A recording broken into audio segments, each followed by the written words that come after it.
Hi, with Julian on the Brown Note and a review of the Afghan Whigs. I always put the in front of bands' names. Oh, they do have a the, and they turn out not to have it. The Afghan Whigs. How Do You Burn? How many albums deep are they?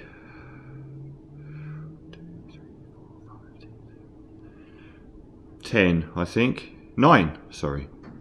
So, born in Ohio, towards the end of the 80s, I am a particular fan of the Afghan Whigs.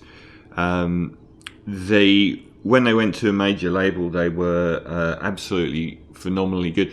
They were such a counterpoint to, like, back in the early post-Nirvana 90s, major labels bought up every alt-rock act, and they thought people like Sonic Youth and the Pixies were going to replicate the success of Pearl Jam's 10. But a lot of those bands had that sort of miserablest and I guess that British indie aversion to fame sort of thing that was big in the 90s, where, you know, it was kind of like a post-punk thing. You couldn't aspire to being the Rolling Stones anymore. You had to be artistic. And a lot of those sort of post-Nevermind bands had that. The Afghan Whigs were nothing like that at all. Were so cool. Greg Dulli, the lead guy, he had this really developed persona, like he was playing a character, which was late night, sharp dress suit, or at least like a tucked in shirt. Suede would have liked Greg Dulli, the British band Suede. And red wine, very late nights, drunken romantic encounters, being a cad. And he had developed this whole sort of persona. And they had one of the great runs of albums. Particularly, I thought, like 4 in a row, Congregation, The Unbelievably Brilliant Gentleman with Debonair on it, Black Love, and the end of that run was 1965, an album I would give 10 out of 10 to. I adored that album, and their music was by that stage very different to what a lot of those post-grunge bands were, which was, it's a weird comparison, but the much maligned Simple Minds and the much maligned Simple Minds album Once Upon a Time, often called their sellout, I disagree. I think it's their last great album. Sparkle in the Rain is rubbish. Once Upon a Time is fantastic. Where they took the very male vocalist and paired a black female American vocalist with him, Jim Kerr, on that album, almost as a lead at times. And they did that on 1965 to great effect. And it was sort of like New Orleans, a bit swampy, very sort of post-Rolling Stones, widescreen rock and roll. And I still listen to that album.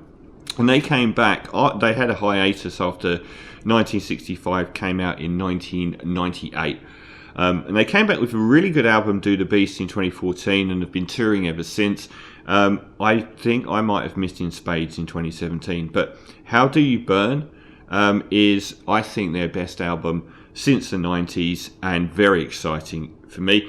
They hold up this time in the Joshua Tree Desert, which we'll come to in a little bit, because it's ironic. But the most important part of that element to the equation of this COVID recorded album that saw a couple of deaths along the way, Mark Lanegan connected with both Queens of the Stone Age, who I'm about to mention, and the Afghan Whigs' Greg Dulli.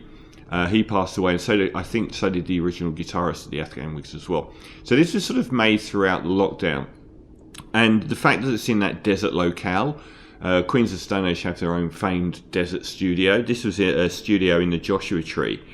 And the opening track on it, I'll get the track list up because I haven't got it anywhere else, really does put you in Queens of Stone Age territory, even Feel Good Track of the Summer, which is possibly even more frenetic and bombastic. It's probably the loudest, fastest song that they've done. I'll Make You See God. It does. It reminded me of Feel Good Hit of the Summer Domes, rated R. And you make the body ache. Greg Dulli's in familiar territory here, but moving it into sort of occasional Lothario-ness combined with, weariness and the broken down version of himself through age. The second track, The Getaway, is very gentle. It's a nice companion. It's a really gentle, almost reminded me of Wilco's Yankee Hotel Foxtrot album. There's a lot of embellishments on these tracks. So after, by the halfway stage, they start involving a lot of different textural elements to it, like Yankee Hotel Foxtrot does. The Catch a Colt, it's a really strong opening to the album. That's a great track. How Far That I Will Go, typical Greg Dulli. Very taunting, even if there's double meaning to a lot of it, and he comes across like he's putting it on, like he doesn't even believe himself at times, and that he's the kind of guy that hates himself in the morning and is twice as bravado about it. Really interesting percussive pattern that sort of isn't nowhere near the opening track. Has this really sort of pounding 4/4.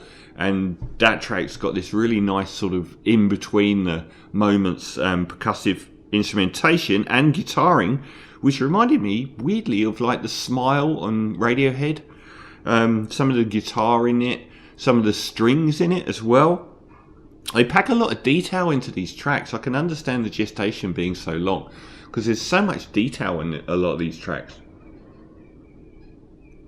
This is a band that makes albums. I mean, they clearly are in love with the format, deliberately. Gija, it's got the same sort of piano as Feel Good Hit of the Summer, which keeps coming up, but it's played to a very different effect here. And Dulli's he really focused here. Like he tries a lot of different things with his voice.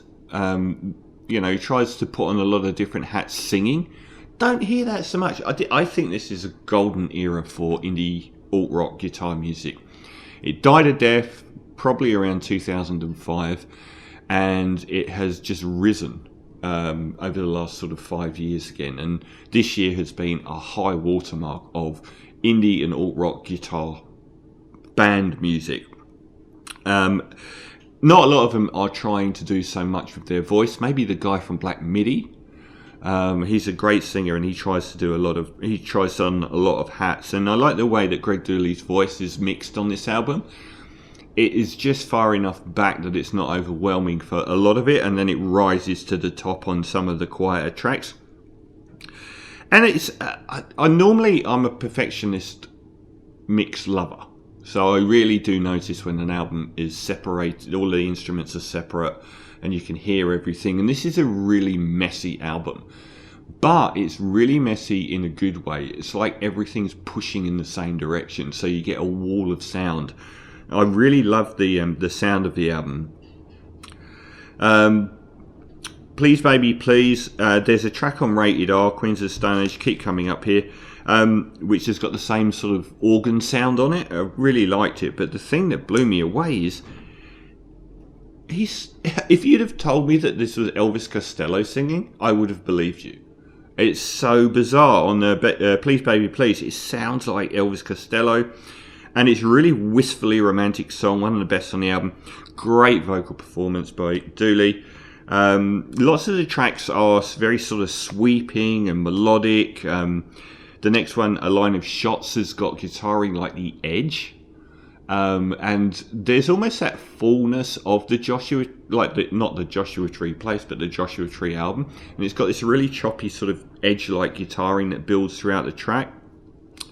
Domino and Jimmy is a counterpoint to a track that appeared on Gentleman, I think it was, My Curse. So it features what's her name?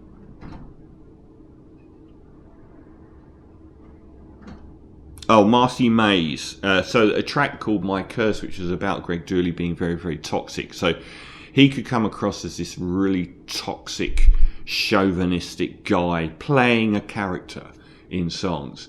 And that was about a toxic relationship. Brings back the same vocalist. I Am Your Sadness, Baby, like a living ghost inside your head. And curiously, the My Girls bass line. It's a great track. The verses have a wonderful sort of tumbling melody to them. The last few tracks, I wondered whether it was going to keep up a pretty stunning run of tracks. Only like very good would have been the worst at this point. I thought Take Me There was a little bit, probably the weakest track on the album. A little bit drifty, and I wondered if that was going to peter out the album a bit, but it did pick up for the last two to sort of really get it over the line. Concealer is kind of inhabiting the line between Bruce Springsteen and Arcade Fire. It's a sort of acoustic style intro. So that was a nice change of pace on the album, which is mostly a wall of sound, and then it drops down to that sort of like acoustic guitar with his vocal before bringing a lot of the instrumentation in. And it ends on In Flames, one of the best tracks on the album.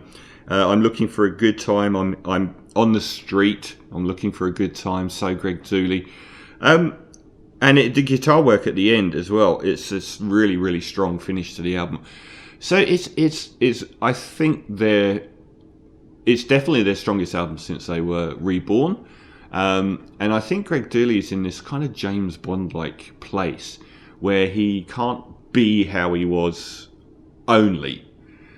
He kind of has to reference how bad that person was, and has to sort of bring us more sort of an emotional range here, and he does. It's, you know, it brings wistfulness.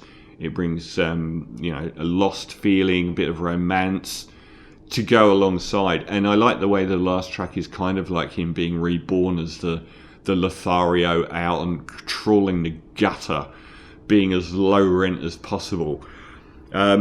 So it's a fantastic album. Really, it's not as good as Gentleman or 1965 or Black Love or probably Congregation either.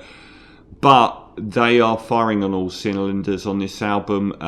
As so much detail has gone into every track. There's this really sort of sweeping melodic wall of sound to a lot of the music on here.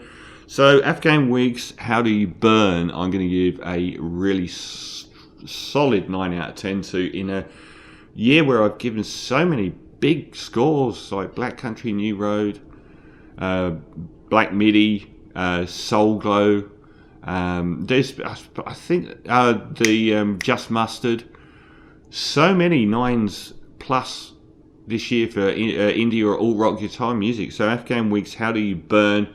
Their strongest document since the 90s, and a 9 out of 10.